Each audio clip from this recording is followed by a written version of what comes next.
요한계시록 16장 5절부터 7절까지 말씀입니다. 내가 들으니 물을 차지한 천사가 이르되 전에도 계셨고 지금도 계신 거룩하신 이여 이렇게 심판하시니 의로우시도다. 그들이 성도들과 선지자들의 피를 흘렸으므로 그들에게 피를 마시게 하신 것이 합당하니이다 하더라. 또 내가 들으니 제단이 말하기를 그러하다. 주 하나님 곧 전능하신 이시여 심판하시는 것이 참되시고 의로우시도다 하더라. 아멘. 요한복음 20장 17절 말씀입니다. 예수께서 이르시되 나를 붙들지 말라. 내가 아직 아버지께로 올라가지 아니하였노라. 너는 내 형제들에게 가서 이르되 내가 내 아버지 곧 너희 아버지 내 하나님 곧 너희 하나님께로 올라간다 하라 하시니. 아멘. 오늘 양쪽 말씀을 다 종합해 보면 하나님에 대한 얘기가 어떻게 정리되느냐 하면 하나님은 전능하신 분이고 하나님은 우리의 아버지시라는 것이 나옵니다. 오늘 우리가 살펴볼 신앙 고백은 바로 나는 전능하신 아버지 하나님을 믿습니다 하는 부분입니다. 하나님에 대해서 얘기를 하는데 전능하시고 또 아버지라고 고백을 하는 부분을 놓고 오늘 말씀을 나눠봅니다. 우리가 전에 외우던 사도신경을 보면 아버지가 먼저 나올까요? 아니면 하나님이 먼저 나올까요? 전능하사 천지를 만드신 하나님 아버지라고 나옵니다. 근데 우리가 지금 보는 세번역을 보면 하나님이 먼저 나올까요? 아버지가 먼저 나올까요? 아버지가 먼저 나옵니다. 전능하신 아버지 하나님 나옵니다. 어떤 게 더 맞는 걸까요? 여러분들 오늘 설교 제목을 보시면 라틴어가 쓰인 순서는 이렇습니다. 하나님이 먼저 나오고 그 다음에 아버지가 나오고 그 다음에 전능하신 분이 나옵니다. 문제는 이 전능하다는 말을 하나님에 붙이느냐 아버지에 붙이느냐가 문제입니다. 대부분의 영어 번역들은 아버지에 전능하신 것을 붙여놨습니다. 그 전통에 따라서 오늘 우리가 지금 고백하는 세번역 신앙 고백은 전능하신 아버지 하나님하고 나오는 것이고, 거기에 비해서 옛날 우리가 고백했던 신앙 고백은 라틴어 순서에 좀 더 가까운 거죠. 전능하신, 우리 말 꾸미는 말이 앞에 나와야 되니까 어쩔 수 없이 전능하신이 먼저 나오지만 하나님 아버지 순서로 나오는 겁니다. 그 차이가 생기고 있다는 것 이제 설명을 드리고요. 이 세 가지 단어 하나님 그리고 아버지 전능하신 분, 이 세 가지를 가지고 오늘 말씀을 좀 나눠보도록 하겠습니다. 우리는 크게 나눴을 때 무신론과 유신론으로 나눴을 때 유신론자들입니다. 유신론이 뭘까요? 하나님이 있다, 신이 있다고 고백하는 사람들입니다. 사람들에게 신이란 존재, 하나님이란 존재는 여러 가지 의미를 가질 수가 있습니다. 이 과학기술 시대에 사람들은 자기가 이 땅에서, 이 세상에서 가장 위대한 존재라는 것을 증명하기 위하여 발버둥칩니다. 그래서 요새 현대 과학기술이 모든 힘을 합하여 이룩하고자 하는 최대 가업 중에 하나가 뭘까요? 여러분도 신문에서 가끔 보실지 모르겠지만 바로 화성에 식민지를 건설하는 것입니다. 그래서 요즘에 계속 나오는 소리가 화성에 뭐 흐르는 물이 있다는 둥, 아니면 무슨 만년 동안 호수가 있었다는 둥. 우리 입장에선 아무런 의미가 없잖아요. 화성에 물이 흐르든 호수가 만년 동안 있었든 생명체가 있든 여러분하고 상관이 있어요, 없어요? 상관이 없어요. 그 화성에 아무리 생명체가 있어도 그 사람들하고 핸드폰 할 거예요? 여보세요? 할 거예요? 아니면 그 사람들하고 모여가지고 뭐라도 뭐 잔치라도 벌일 거예요? 아무것도 아니거든요. 그럼에도 불구하고 왜 그렇게 신문에서 떠들어져 있길까요? 인류는 원대한 계획을 세우고 있는 겁니다. 화성에 탐사선을 보내고 우주선을 보내서 거기에 인류를 정착시키고 그곳에서 새로운 지구를 만들고자 지금 계획을 하고 있는 겁니다. 그것만 하고 있는 줄 아세요? 저기 명왕성이고 뭐고 이 태양계 끝까지 지금 우주선을 보내면서 뭐예요? 탐사를 하고 있잖아요. 거기도 물이 있나 없나 이런 거 살펴봅니다. 뭐 하자는 소리예요? 온 우주를 정복하고자 하는 꿈을 가진 것이 바로 지금의 인류입니다. 그럼에도 불구하고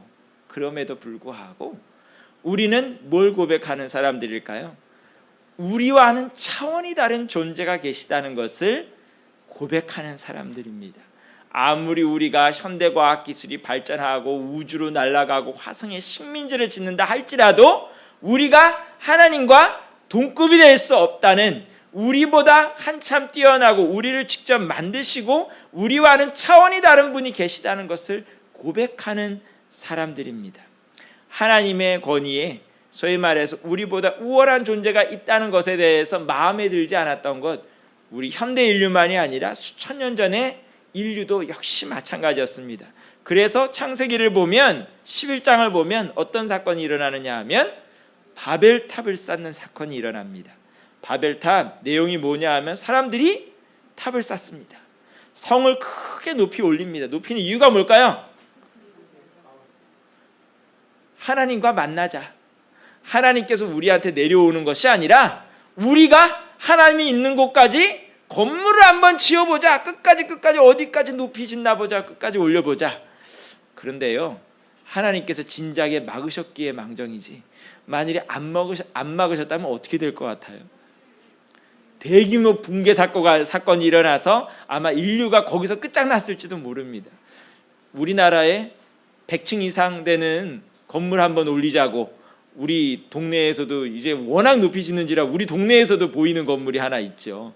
그 건물 올리는데도 얼마나 많은 사람들이 다치고 희생되고 문제가 많습니까?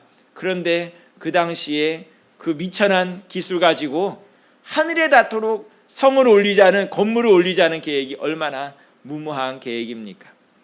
오늘도 우리는 하나님이 없다고 주장하고 싶을지 모릅니다. 성경에 어리석은 자는 뭐 하는 사람이라고 했을까요? 하나님이 없다 하는 사람, 우리가 최고라고 하는 사람, 인간이 최고로, 내가 최고로 위대한 존재라고 떠드는 사람, 그 사람이 제일 어리석은 사람이라고 하였습니다. 하나님은 살아계십니다. 하나님은 오늘도 살아계시며 우리 가운데 계시고 온 천지 만물을 주장하신다는 것을 우리는 고백하는 사람들입니다. 그런데 문제는요, 신을 고백한다고 해서 다 똑같은 것이 아닙니다. 신도 신 나름이죠. 고대에 나온 신화들을 보면 좋은 신도, 착한 신도 있지만 아주 못된 신도 있습니다. 전쟁의 신, 화를 일으키고 문제를 일으키고 싸움박질하게 만드는 신부터 시작해서 가뭄을 일으키고 온갖 재앙을 쏟아붓는 그런 신들도 있습니다. 좋은 신, 우리에게 도움이 되는 신이면 감사한 일이지만 만일에 재앙의 신이 들끓는다면 행복한 거예요? 안 행복한 거예요? 괴로운 것이죠. 괴로운 건. 제가 어렸을 때도 소위 말해서 우리나라 문화재 사찰들 가보면 섬찟섬찟했던 게 뭐냐 하면 뭐였을 것 같아요? 눈 부라리고 있는 그림들 막 조각들, 그런 거 보면서 그리고 동네마다 서 있는 지하 천하 대장군, 지하 여장군 예뻐요? 멋있어요? 무시무시한 모습을 가지고 있는 그런 신들, 그런 조각들 많이 보았습니다. 우리가 섬기고 있는 하나님은 어떤 하나님일까요? 우리가 섬기고 있는 하나님에 대해서 제일 먼저 나오는 고백이 따라해 볼까요? 아버지라는 고백입니다. 그야말로 눈부라리고 재앙 떨어뜨리고 아주 사악한 마음을 먹는 그런 신이 아니라 우리가 섬기는 살아계신 그 하나님, 유일하신 그 하나님은 우리의 아버지가 되신 하나님. 아버지가 되신다는 거에 대해서 여러분들이 어느 정도 감각이 있는지 모르겠는데요, 특별히 여기 계신 분들의 한 절반은 자녀가 있으신 분들이잖아요. 부모님이잖아요. 조금이라도 이해하실 줄 믿습니다. 아버지라는 느낌, 어머니라는 느낌. 어떤 느낌이에요? 자식이 고통을 당하고 어려움 당하면 내가 더 아프고 내가 더 눈물이 나고 내가 더 답답한 것이 바로 부모님의 마음입니다. 우리 하나님은 어떤 하나님? 자녀에 대해서 그런 아픔을 가지고 계시고 그런 애틋한 마음을 가지고 계신 하나님. 우리가 흔히 뭐라 그래요? 교회도 가족이라 그러죠. 왜 가족이라 그래요? 한 하나님을 섬긴다고 그러잖아요. 한 하나님 아버지를 섬긴다는 의미에서 한 가족이라고 얘기합니다. 한 가족이 되었을 때는 어떤 상황이 벌어질까요? 우리가 하나님을 아버지로 고백한다는 데는 하나님께서 우리에게 그만큼 친밀하신다는 뜻도 포함되어 있지만 또한 우리도 주 안에서 그만큼 친밀하다는 뜻이 포함되어 있습니다. 오늘도 이 땅에 살고 있는 모든 인류가 하나님을 아버지로 섬겨야 되는, 내가 같이 동정해야 되고 내가 아픈 마음을 가져야 되고 안타까운 마음, 열정을 가져야 되는 존재라는 것을 의미하는 겁니다. 그래서 우리가 읽는 야고보서를 보게 되면 우리가 자유의 율법을 따르는 사람인데, 자유의 율법을 따르는 사람이 가져야 될 마음이 뭐라고 했느냐 하면, 따라해 볼까요? 긍휼. 긍휼이 뭐냐 하면 애틋하게 여기는 마음입니다. 남의 고통과 어려움에 대해서 강 건너 불구경하는 그런 마음이 아니라 내가 아픈 것처럼, 내가 답답한 것처럼 그렇게 여길 수 있는 마음을 가진 사람이 사랑의 율법, 자유의 율법의 아래에 있는 사람이라고 말을 하고 있습니다. 오늘도 하나님을 아버지라고 고백하는 사람들, 하나님에 대해서도 어떤 마음을 가져야 돼요? 친밀한 마음. 우리나라 아버지들께서 화가 나실 때 뭐라 그래? 자녀에게 뭐라 그럴까요? 확 호적에서 파버린다 그러죠, 그렇죠? 호적에서 확 파버린다고 아들이 안 되나요? 아들이 안 되고 딸이 안 되는 게 아니죠, 그렇죠? 우리 아는 떨어질래야 떨어질 수가 없는, 너무나도 가깝고 우리의 모든 것을 이해하시고 우리보다 더 마음 아파하시고 답답해하시고 더 많은 열정과 관심을 가지고 계신 그 하나님, 그 하나님을 고백할 뿐만 아니라 또 뭐예요? 주 안에서 한 아버지를 가진 우리 모든 형제자매가 그만큼 또한 친밀하고 사랑하는 관계라는 것을 말하는 것이 바로 하나님을 아버지라고 고백하는 대목입니다. 그런가 하면 그 하나님이 어떤 하나님이래요? 전능하신 하나님이라고 얘기를 합니다. 전능하다는 게 어떤 의미일까요? 전능하다는 게 어떤 의미일까요? 모든 걸 다 할 수 있다. 자, 이런 얘기를 하니까 어떤 직구준 신학생이 신학교 교수님에게 물었대요. 잘 들어보세요. 교수님, 하나님이 전능하신 하나님이라면 하나님이 도저히 짊어질 수도 없을 만큼 그렇게 무겁고 큰 바위를 만들 수 있을까요? 자, 여기 숨겨진 질문의 함정을 잘 파악을 하세요. 하나님이 도저히 감당할 수 없는 엄청나게 큰 바위를 만들 수 있을까요? 없을까요? 여러분들의 답은? 만들 수 있다고 하면 뭐가 문제가 될까요? 하나님이 들 수 없는 바위가 생기는 거예요. 그러면 전능한 거예요? 전능하지 않은 거예요? 전능하지 않은 게 되잖아요, 그렇죠? 그러면 만들 수 없다라고 얘기를 하면 또 뭐가 문제가 생기나요? 바위를 또 못 만들잖아요. 그런 바위를 못 만들잖아요, 그렇죠? 또 그래도 전능하지 않은 게 되잖아요, 그렇죠? 여기서 말하고 싶은 거는요, 전능하다고 할 때, 우리가 하나님이 전능하신 하나님이라고 할 때 하나님이 무작정 힘이 세다, 뭐든 할 수 있다는 것에 지금 방점이 찍혀 있는 것이 아닙니다. 그런 식으로만 고백을 하면 하나님을 무슨 힘센 우락부락한 그야말로 조폭 두목 같은 그런 하나님을 만드는 거잖아요, 그렇죠? 하나님이 무조건 힘세다, 거기에 지금 방점이 찍혀 있는 게 아닙니다. 전능하신 하나님을 고백할 때는 주로 어떤 대목이냐 하면 우리의 구원과 관계되는 대목에서 전능하신 하나님이라는 고백이 등장합니다. 뭘 말하고 싶은 걸까요? 따라해 볼까요? 하나님은 우리가 어떤 상황에 있든 구해 주실 수 있다. 하나님이 이런 상황에서도 나를 구해 주실 수 있을까? 내가 이런 병에 걸려 있는데, 내가 이토록 망했는데, 내 관계가 이토록 꼬였는데, 내 주위에 도와줄 사람이 없는데, 이런 상황에서도 과연 하나님께서 나를 도와주실까 하는 그 상황에도 어떻다는 거예요? 하나님은 도와주실 수 있다라고 고백하는 것이 바로 전능하시다 하는 고백입니다. 그래서 시편에 보면 하나님이 어디에도 계신다고 고백하고 있을까요? 저 하늘에도 계시지만 하나님은 음부에도 계시다고 고백하는 것이 바로 시편에 있는 고백입니다. 우리의 삶이 지옥에 들어간 것 같은 그런 상황일지라도 하나님은 거기에도 계시다. 계셔서 뭐 하려고? 따라해 볼까요? 나를 구원하신다. 나를 구원하시기 위해서 그 밑바닥까지도 얼마든지 내려가신 하나님. 그걸 실제로 보여주신 게 뭐예요? 바로 예수님께서 십자가에 달려 돌아가신 사건입니다. 예수님께서 죽음을 맞으시고 음부의 자리까지 내려가신 사건, 그러하기에 하나님의 구원의 손길이 닿지 않는 곳은 없습니다. 여러분이 인생의 절벽에 부딪혔을 때, 벼랑에 부딪혔을 때, 더 이상 나아갈 곳이 보이지 않을 때 그곳에서도 해야 되는 게 뭐예요? 하나님 도와주세요. 하나님은 도와주실 수 있는 분입니다.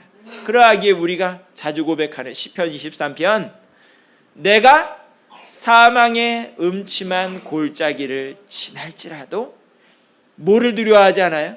해를 두려워하지 않을 것은. 여기서 해가 뭐예요? 하늘에 빛나는 해가 아니라 해악을 말하는 거예요.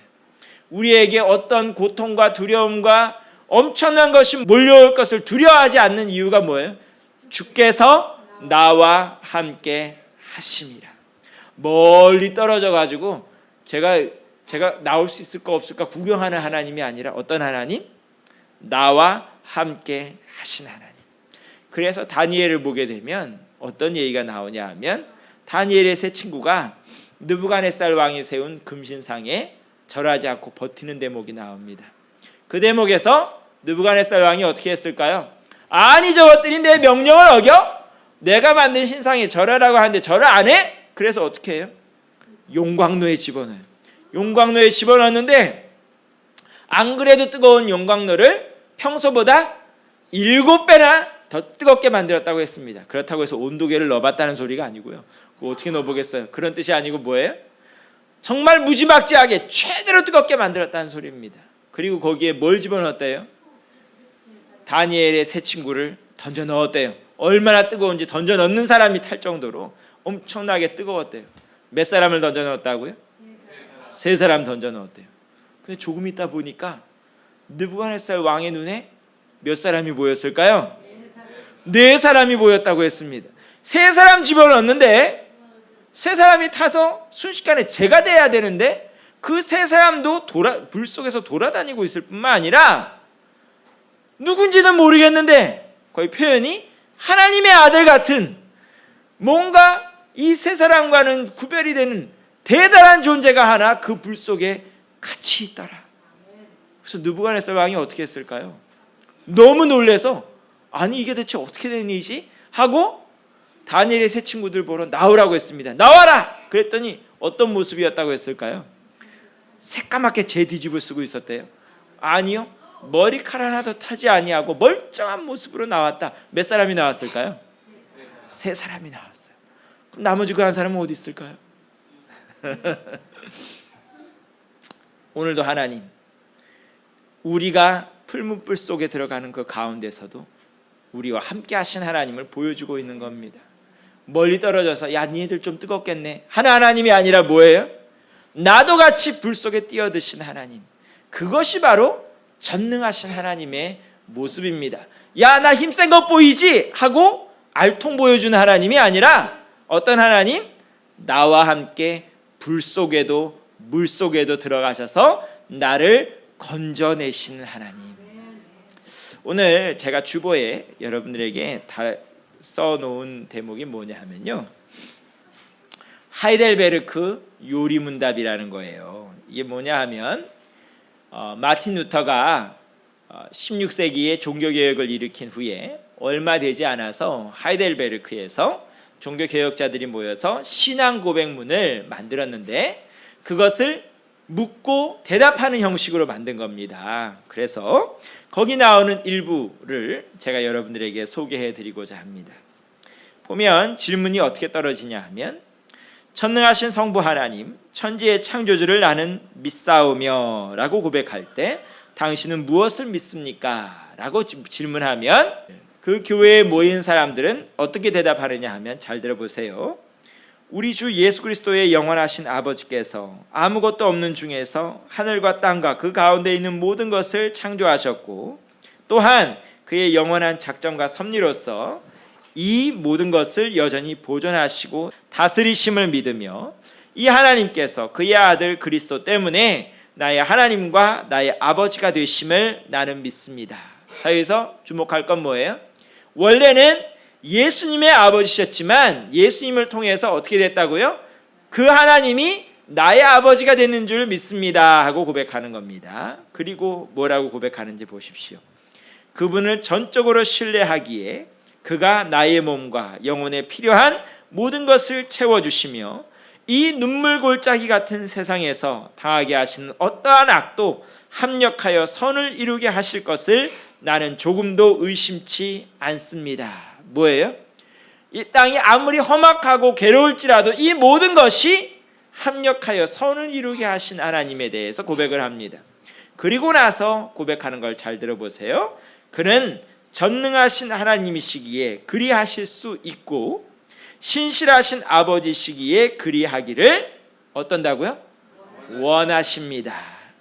하나님은 우리에게 구원을 베푸시고 우리에게 은혜를 베푸실 능력이 있으실 뿐만 아니라 그러기를 원하시는 아버지시다. 우리는 이러한 하나님을 믿는 사람들입니다. 힘만 있고 우리를 위해서 아무것도 해줄 그럴 의사가 없는 하나님도 아니고 또는 해주고는 싶지만 힘이 모자란 하나님도 아니고 우리를 위해서 모든 것을 해주실 능력이 있으실 뿐만 아니라 또한 그것을 기꺼이 해주실 분이라는 것, 우리를 기쁘게 해주실 그런 하나님이라는 것을 고백하는 사람들입니다. 말씀을 맺으며 여러분들에게 권면의 말씀을 드립니다. 우리가 하나님 앞에 기도할 때 여러분은 어떠한 모습으로 기도합니까? 매일매일 우리에게 형벌을 떨어뜨리기 원하시는 하나님이라고 생각하면서 무서워서 도망다니는 하나님은 혹시 아닙니까? 하나님은 어떠한 하나님이라고요?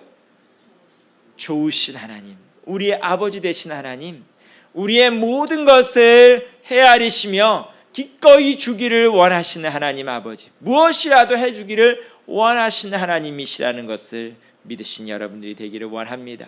또한 그 하나님은 여러분을 위해서 못 해주실 것이 없는 하나님, 여러분이 어떠한 상황에 처해 있든 그 모든 것을 넉넉하게 또한 충분하게 해주실 수 있는 하나님이라는 것을 믿는 이 시간이 될 수 있기를 간절히 축원합니다. 기도하겠습니다.